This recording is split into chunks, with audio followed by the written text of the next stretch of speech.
Nagmamanghang seremonya sa paglilipat ng Emirates Airlines sa NAIA Terminal 3 kagabi.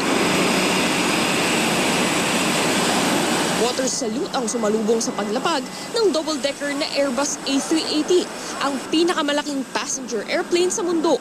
Big time din ang mga bisita dahil mismo si Pangulong Noynoy Aquino at DOTC Secretary June Abaya ang nanguna sa seremonya.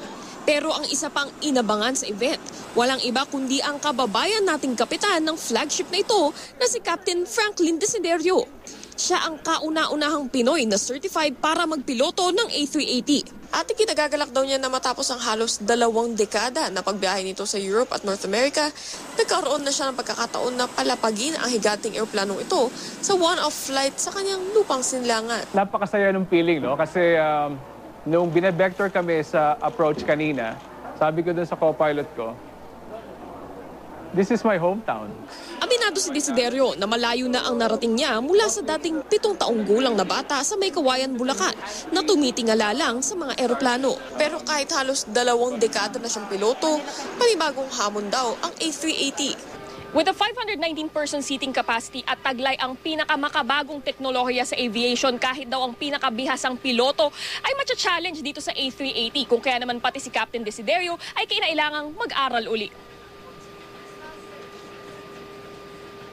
Pero ayon kay Desiderio, kahit sinong pilotong Pinoy ay kayang gawin ang kanyang ginawa dahil world-class ang Pilipino. We're just so flexible. They can train us, you know, the way they like it, we adapt. And Filipinos who love their job, they just excel.